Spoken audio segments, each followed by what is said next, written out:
नमस्कार, मैं हूँ मनविंदर। आप सभी राष्ट्रवादियों का एमबीएन नेटवर्क में एक बार फिर से बहुत-बहुत स्वागत है। ममता बनर्जी का एक और चहेता मंत्री ईडी ने गिरफ्तार कर लिया है और एक आईएएस अफसर उस पर गाज गिर चुकी है, यानी कि अब अगला नंबर अभिषेक बनर्जी और ममता बनर्जी का होगा, क्योंकि शुभेंदु अधिकारी के जो पीए हैं, उनके जो हत्यारे पकड़े गए हैं, उन्होंने भी मुँह खोल दिया है और जो नाम लिए हैं वो बहुत चौंकाने वाले हैं। अब टीएमसी के अपने लोग ही ममता बनर्जी और अभिषेक बनर्जी की पोल पट्टी खोल रहे हैं और टीएमसी का तो ऐसा हाल हो गया है कि पार्टी के अंदर घमासान और बाहर भागम भाग ये सीन बना हुआ है। 3 दर्जन के करीब जो है टीएमसी के एमएलएस जो है पार्टी छोड़ने के लिए तैयार बैठे हैं।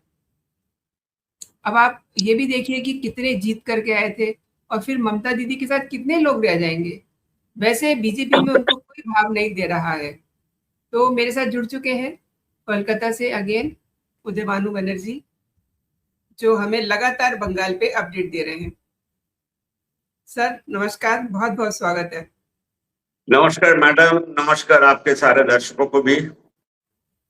सर कोलकाता से क्या खबर आ रही है? ईडी तो बिल्कुल एक्शन मोड में है और सुजीत बोस, आपने तो अपनी बैल्कनी से ही देखा होगा उन्हें अरेस्ट होते हुए। मैडम, ये बहुत बड़ा विकेट है। सुजीत बोस को अरेस्ट होना, उनकी जो सारे जो अली बाबा और 40 चोर के कहानी आपने जो सुने हैं, ये उन 40 चोरों में से सबसे बड़ा चोर यही था। सवेरे 10:30-11 बजे, अच्छा उससे पहले मैं बता दूं, इनको इलेक्शन के दौरान ईडी ने 4 बार बुलाया था नोटिस दे करके, और इन्होंने हमेशा जो है ईडी को पास एप्लीकेशन भेजे, कभी उनको अपना बेटे को भेज दिए और बोले जो वो अभी इलेक्शन प्रोसेस में बिजी है तो इसीलिए आ नहीं सकता है। बल्कि उसके चलते उन्होंने कलकत्ता हाई कोर्ट भी चले गए थे और वहां पे याचिका लगाई थी जो हम ईडी की ऑफिस दफ्तर में जाएंगे 15 मई के बाद। अब देखिए, महाकाल जो निर्णय लेते हैं ना, हम लोगों को समझने के बाहर है मैडम। जी जी जी। ये कालखंड, कलकत्ता हाई कोर्ट बोला जो इलेक्शन 29 तारीख को खत्म हो रही है, 4 तारीख को रिजल्ट है, तो 29 तारीख के बाद तो आपका कुछ कैंपेन नहीं, ऐसे कोई नहीं होनी चाहिए, तो आप 1 तारीख को जाइएगा ईडी ऑफिस में। अब हम कनेक्ट करेंगे मैडम, क्यों ये 15 तारीख का डेट मांगा था, वो खुलासा करेंगे। तो 1 तारीख को गए और एज यूजुअल इनको जो है कुछ पेड मीडिया वाला उनको पूछे, वो बोलता है ये तो हम तो पिछले 3 साल से बड़े शरीफ बने, दूध का धुले हुए, हम तो पिछले 3 साल से ईडी हमको परेशान कर रहे हैं। देखिए, आप तो जानते हैं हमें इससे कुछ लेना देना नहीं है। देखिए सीबीआई का जो चार्जशीट है, हाँ यहाँ पे जरूर कुछ धांधली हुआ था अपॉइंटमेंट को लेकर के, लेकिन इसमें तो मेरा नाम तो नहीं है। तो ये बोल के उन्होंने चले गए। आज सवेरे सवेरे देखे पता चला रे, ये फिर सीजीओ कॉम्प्लेक्स ईडी दफ्तर में जा रहे हैं और शाम 6:30 बजे शायद हम लोग बात कर रहे थे मैडम आज के बारे में, तभी हमने देखा अचानक सेंट्रल फोर्सेस पूरा ईडी दफ्तर को पूरा घेर लिया, पूरा बहुत फोर्स मुतायन। मुझे लगा कुछ ये तो होने वाला है, इसका इशारा जी।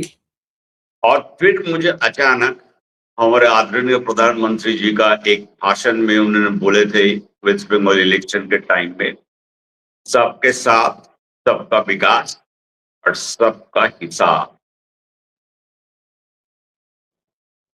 तो यू मीन ये जो एक्शन हुआ है ये इनका हिसाब हो गया है? ये हिसाब शुरू हुई ये कहिए मैडम, इस आपके पहले पन्ना, आप जो किताब, इनका जो पाप का जो किताब है उसका पहला पन्ना है ये, वो खुली। सुजीत बोस एक बहुत बड़ा हस्ती है, बहुत ही बड़ा हस्ती है। आपको मैं सिर्फ एक छोटा सा एग्जांपल मैं दे रहा हूं। 1.5 जी साल पहले इनकी बेटी की शादी हुई। जी कलकत्ता का मैरियट होटल में रिसेप्शन था, तो वहां पे बहुत लोग गए और खुलेआम उनकी बेटी का जितना बॉडी है, वेट है करीब 60-65 kg, उतने केजी का सोना उन्होंने अपना बेटी को दिया। इंसान देख सकते हैं, आखिर माँ बाप मेहनत करके कमाते हैं बच्चों को खुश करने के लिए, खुशी खुशी देखने के लिए, तो अपना बेटी के लिए बहुत बड़ी बात नहीं है। लेकिन आप उसका क्वांटिटी सोचिए और अमाउंट सोचिए, उससे आपको पता चल जाएगा ये कितना बड़ा चोर है। इन्होंने बहुत कुछ नहीं किया। इन्होंने सिंपल, देखिए, ये जो जितना कॉरपोरेशन, पंचायत बॉडी, म्यूनिसिपैलिटी जो होता है, वहां पे एक रेट कार्ड दे दिए थे भाई साहब। मतलब सफाई कर्मी, ड्राइवर, सिक्योरिटी गार्ड, ये सब होता है ना कोई भी म्यूनिसिपल कॉरपोरेशन में। उसके बाद कुछ टाइपिस्ट, कुछ आपका क्लार्क, सबका रेट था 4 लाख, 6 लाख। मतलब गरीब से गरीब, आप सोचिए, जो सफाई कर्मी जो है वो कौन सा घर से आता है? वो तो समाज के सबसे पिछड़े वर्ग से आते हैं। और दुख की बात है, ये 15 साल तक हमें ये ममता बनर्जी और अभिषेक बनर्जी का सर्कस देखते आए, जहां पे ऐसे बहुत सारे जोकर हैं।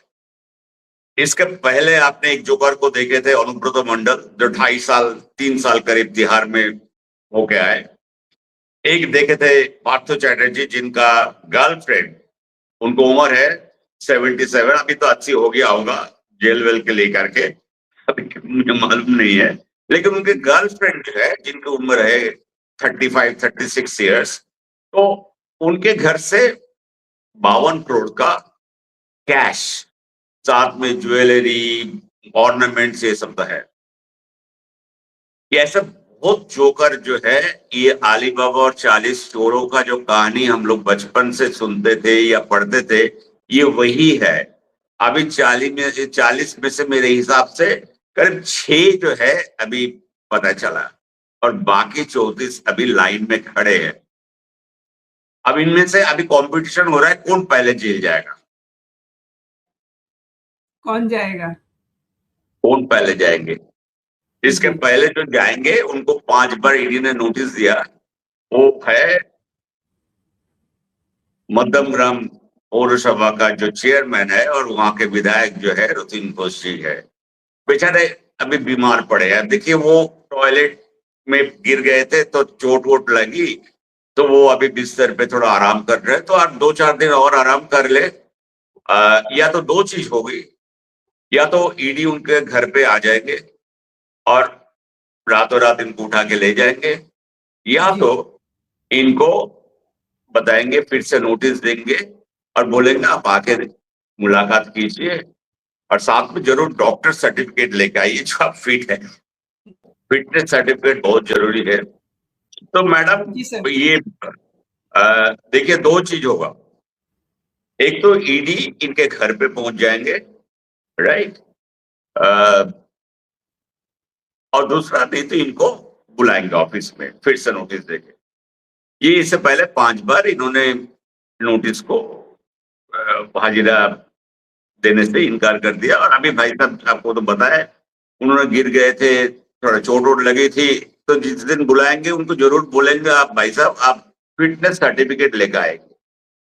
इसीलिए जरूरी है फिटनेस सर्टिफिकेट, नहीं तो इनको जब अंदर करेंगे तो ममता बनर्जी सड़क पे आ जाएंगे, और फिर बिल्कुल उन्होंने बोलेंगे, सारे उनका जो पेट जितना मीडिया है सबके सामने उन्होंने बाइट देंगे, देखिए ईडी दफ्तर में इनके ऊपर इतना मार पिटाई हुई, वो बेचारे बुड्ढा आदमी वहां पे चोट लग गया और वो गिर गए, और वो अभी जैसे उन्होंने बताया थे काउंटिंग सेंटर के बाहर आके, जो हम जब गए तो हम हमारा हमारा हम पे लात घूसा ये सब मारे सेंट्रल फोर्सेस।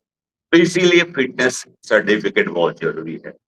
हालांकि कानून कहता है ये अरेस्ट होने के बाद, जैसा अभी सुजीत बोसु को लेकर उनका मेडिकल टेस्ट होगी, उसके बाद काल पेशी होगी, और ईडी तो रिमांड मांगेंगे 14 दिन का, वो तो मिनिमम होता ही है, हो भी जाएगा, होता है 10 दिन दे 7 दिन दे जो भी है, उसके बाद अभी ये जो है ये सिलसिला जारी रहेगा।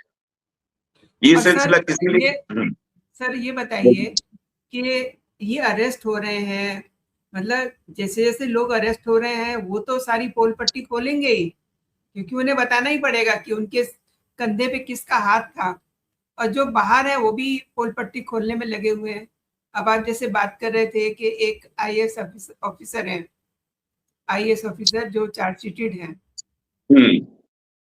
बिल्कुल वो भी इसी सेम मामले में जो आईएएस ऑफिसर सेक्रेटरी लेवल के जो था, उनको भी चार्जशीट किया गया। तो ऐसे बहुत सारे, आपको हम तो 2-3 दिन से मैं लगातार बता रहा हूँ, बहुत सारे आईएएस और आईपीएस जो है निशाने पे है, क्योंकि काम ही ऐसे किए। आप भारत के संविधान के आप ओथ लेके उसके बाद पुलिस अपना यूनिफॉर्म में अशोक स्तंभ लगा के ऐसे घिनौने काम, जिसके लिए आपको रखा गया, मतलब आप टैक्स पेयर का पैसे से आप पालते हैं, हम लोग ये फूलते हैं हमारा पैसे से, और फिर इनकी जो काम के लिए इनको रखा गया उससे उनको कोई मतलब नहीं है। उनका मतलब है ये जितने चोर है, ये सारे 15 साल में जितने घोटाला जितने हुआ, उन लोगों को प्रोटेक्ट करना, उन लोगों को हिफाजत देना, उनके सिक्योरिटी देखना, और इन लोगों का घर के बच्चों को स्कूल छोड़ना, बाजार से सब्जी ले आना, ऐसे ही करते हैं, यही काम। तो कल से जो शुभेंदु अधिकारी मैडम जो लगातार पुलिस के साथ बैठ के जो मीटिंग कर रहे हैं, मैंने बोला था कल 5 बजे मीटिंग हुई, आज फिर जो है पूरी सारे दफ्तर और सिक्योरिटी एजेंसीज को मीटिंग। पहले दिन क्या डिसीजन लिया गया, बॉर्डर फेंसिंग के लिए टोटल 820 किलोमीटर जमीन जो है सरकार के पास अभी तक नहीं दिया गया, उसको रिलीज करने का ऑर्डर दिया कैबिनेट मीटिंग में। एक दूसरा, आप हैरान हो जाओगे, ये आपके दर्शक सारे भारत से जुड़े हुए रहते हैं, आपको हम बताते हैं, आज पता चला इस सरकार मतलब जो गए गुजरे सरकार, जिनको हम लोग कूड़ादान पे फेंक दिया बंगाल की जनता, वो भारतीय न्याय संहिता जो 2024 में जिसका लागू हो गया देश में, वो पश्चिम बंगाल में नहीं लागू हुई, और यहाँ के पुलिस अभी तक जो है सीआरपीसी के धारा जो था पुराना, जो ब्रिटिश टाइम का जो था कानून, उसी के ऊपर एफआईआर और उसी के ऊपर इन्वेस्टिगेशन और उसी पे चार्जशीट दे रहे थे। आज से वो सारे बंद, मतलब आज शाम 6 बजे के बाद जितना भी केस रजिस्टर हो गई वो सारे बीएनएस पे होगी। एक जो पुराने केस है जो सीआरपीसी में लगा हुआ है वो सारे चेंज हो गई बीएनएस पे, और वो उनका ट्रायल जो भी है आपका आइन के मुताबिक, और मतलब सारे जो है अभी आइन जो देश के आइन है, तो यहीं पे तो सबसे बड़ा जो है, अब देखिए जो श्यामा प्रसाद मुखर्जी का क्या कहा, उन्होंने बोला एक देश एक विधान।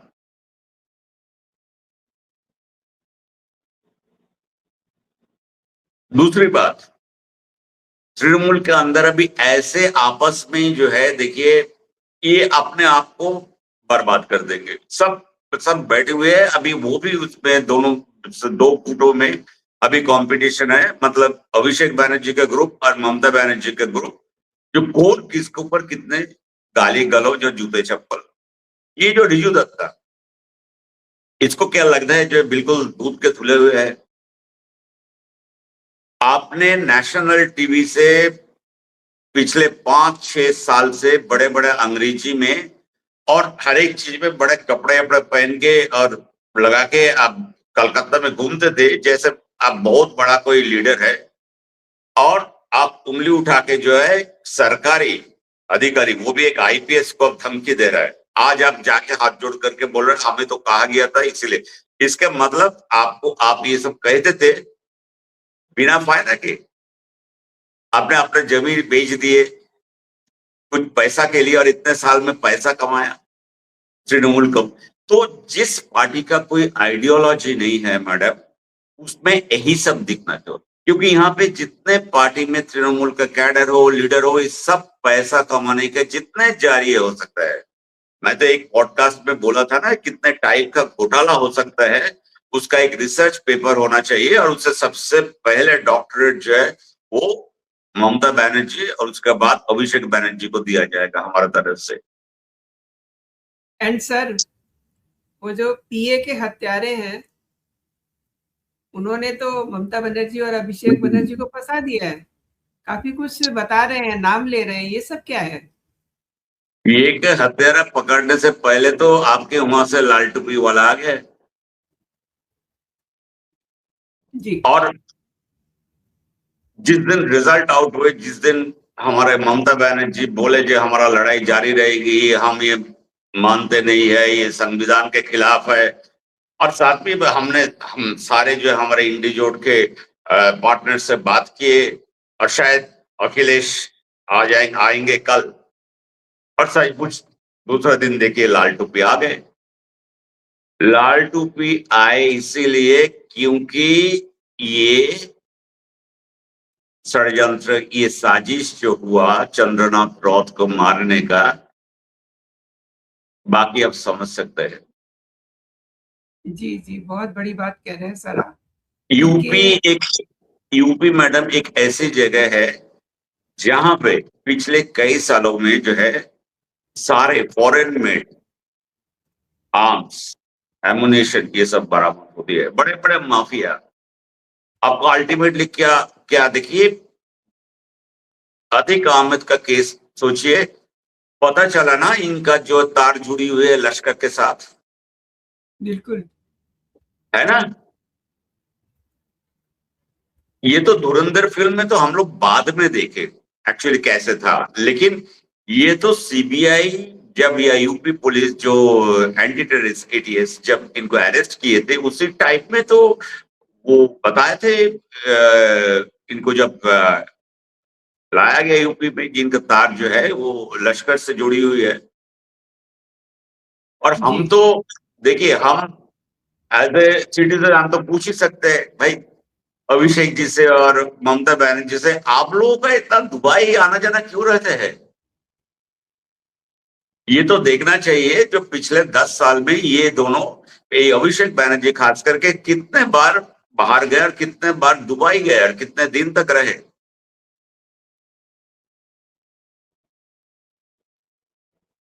तो ये सब आएगा धीरे धीरे मैडम। ये तो पहला एपिसोड जो है, एपिसोड का पहला जो है ये नेटफ्लिक्स का सीरीज के माफी की ये अनकवर होगा और सबके सामने आएगा। अब तो पहला एपिसोड यही है, जो 3 बंदे को अरेस्ट किया गया, आज उनकी पेशी हुई, 14 दिन का रिमांड मिला। दोनों दो है बिहार बक्सर से, इनको लिया। तीसरा कोई बोल रहे ग्वालियर से, कुछ लोग बोल रहे अयोध्या से उठाया। तो ये वही एरिया है, किन लोगों का एरिया है, कौन यहाँ पे राज करते हैं और कौन जो है गुंडागर्दी और गुंडा माफिया राज किसके चलती है। लेकिन लाल टोपी जो है अपने आप को बुरा पूरा ममता दीदी के चरण पे निवेदन करने के लिए आ गया, उनके साथ खड़े होने के लिए आ गया। और सर, एक शुभेंदु अधिकारी की कैबिनेट में और बड़ा फैसला हुआ है, जो नॉमिनेटेड अफसर हैं उन सबको बर्खास्त कर दिया गया है। ये ममता बनर्जी का स्टाइल ऑफ एडमिनिस्ट्रेशन था। जितने उनके सेक्रेटरीज थे वो सब रिटायर होते थे नॉर्मली, उनको वही फैसिलिटीज और वही के उनको एडवाइजर के हिसाब से रखा जाता था। डिफरेंट जगह पे ये लोग बैठे हुए थे, सबको आज से सबका नौकरी गई, क्योंकि ये सब जो है मतलब कोई एडमिनिस्ट्रेटिव ट्राइब्यूनल के थ्रू या कोई कॉन्स्टिट्यूशनल अपॉइंटमेंट के थ्रू ये सब नहीं होता है। ये सब जो है एड हॉक बेसिस पे, इनमें से बहुत लोगों का अभी लटके हुए है सेंट्रल ट्राइब्यूनल में, इनका पेंशन वेंशन सब होम मिनिस्टर और इनका जो है रुका हुआ है कई सालों से। लेकिन इन लोगों का जो आदत है चप्पल चाटने का, तो वो उस आदत से अभी बाहर नहीं आ पाए। इतना ये लोग मतलब ये सारे सब बंद, ये सब जो है टैक्स पेयर्स के, आम जनता के टैक्स का मनी से ये चल रहे हैं। जो लोग बंगाल के बाहर है वो लोग कभी मतलब हम जब बताते हैं और उनका जब कमेंट्स हम पढ़ते हैं ना, जैसे लगता था जो बंगाल कोई भारत का बाहर का कोई ऐसा मुल्क है जहां पे कोई अलग विधान और हम लोग कुछ और सच कुछ सही है मैडम। आपको और एक चीज हम बता देते हैं जो शायद आपको कल या परसों प्रिंट मीडिया या मेन चैनल में आएगा। चीफ सेक्रेटरी होने जा रहे हैं मनोज अग्रवाल, जो चीफ इलेक्शन ऑफिसर थे वेस्ट बंगाल इलेक्शन की। आपको मतलब मैंने बताया था एक दिमाग डॉक्टर सुब्रत गुप्ता जो एडवाइजर टू चीफ मिनिस्टर, उनका अपॉइंटमेंट मिली, और दूसरा जो है मनोज अग्रवाल, उनको इलेक्शन कमीशन से वो रिजाइन देंगे, देके ही will join as a chief secretary. अब जो चीफ सेक्रेटरी अभी है और जिनको इलेक्शन ड्यूटी के चलते बाहर भेज दिया था, नंदिनी चक्रवर्ती का क्या हुआ? ये तो सबसे बड़ा सवाल है। अब नंदिनी चक्रवर्ती का भी एक दिन में सब नहीं बताएंगे मैडम, कुछ रोमांच कुछ जो है रखिए, अगले पॉडकास्ट में बताएंगे नंदिनी चक्रवर्ती और इनकी बैकग्राउंड और ये क्या क्या किए पिछले 5-6 साल में। आपने सर मेरे लिए समय निकाला अपने व्यस्त कार्यक्रम में से, और मेरे दर्शकों को आपने कई महत्वपूर्ण जानकारियां दी। ममता बनर्जी की सरकार के समय के जो घोटाले हैं उनको आपने विस्तार से मेरे दर्शकों को बताया। इसके लिए सर आपका बहुत बहुत धन्यवाद। जय हिंद, जय भारत। जय हिंद मैडम।